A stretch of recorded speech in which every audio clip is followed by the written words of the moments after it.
મિત્રો રાસાયણિક પ્રક્રિયા થાય છે એની એક પ્રવૃત્તિ, તો આ પ્રવૃત્તિ કરવા માટેની જે સામગ્રીની જરૂર પડશે તે આપણે જોઈએ તો અહીં કોઈ પણ એસિડની જરૂર પડશે.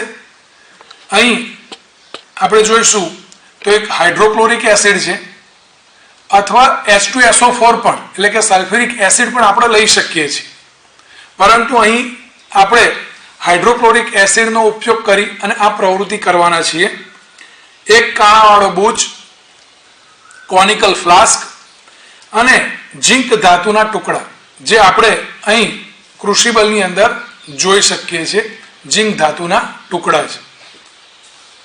આપણે અહીં પહેલેથી જ આ કસનળીમાં હાઇડ્રોક્લોરિક એસિડ જે આ બોટલમાંથી કાઢી અને આપણે તૈયાર રાખ્યો છે, જે આપણે અત્યારે કસનળી સ્ટેન્ડમાં મૂકેલો છે. હવે આ ઝિંક ધાતુના જે ટુકડા છે એ ઝિંક ધાતુના ટુકડાને આપણે કોનિકલ ફ્લાસ્કમાં નાખીશું. હવે આ કોનિકલ ફ્લાસ્કની અંદર કસનળીમાં રાખેલો હાઇડ્રોક્લોરિક એસિડ એની અંદર ઉમેરીશું. મિત્રો બરાબર ઓબ્ઝર્વેશન કરજો કે થાય છે શું. તમારે કહેવાનું છે કે શું થશે.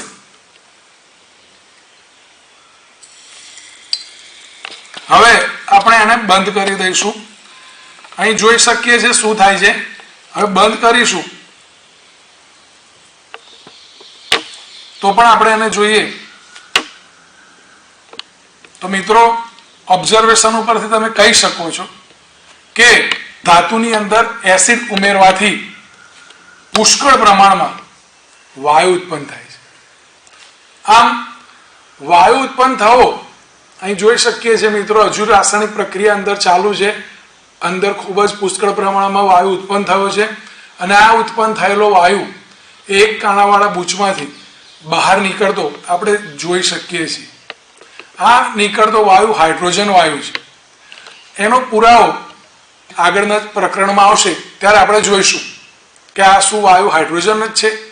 પરંતુ અત્યારે આપણે સમજવાનું એટલું છે કે અહીં ધાતુના ટુકડા સાથે, ઝિંક ધાતુના ટુકડા સાથે એસિડની પ્રક્રિયા દ્વારા વાયુ ઉત્પન્ન થાય છે.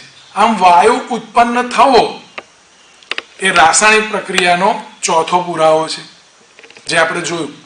આગળ એક જ પ્રક્રિયામાં બે પુરાવા જોયા હતા, એટલે અવક્ષેપણ થવું અને રંગ પરિવર્તન થવું, અને હવે આ ચોથા પુરાવા તરીકે વાયુ ઉત્પન્ન થવું. અને મિત્રો આની અંદર પણ સાથે સાથે એક બનતી પ્રક્રિયા છે કે આ કોનિકલ ફ્લાસ્કનું ટેમ્પરેચર, હવે એ તો હું અડકું છું એટલે મને ખબર છે કે ખૂબ જ પુષ્કળ ગરમી અંદર ઉત્પન્ન થઈ છે. આપણે એને થર્મોમીટર વડે જોવાનો પ્રયત્ન કરીએ.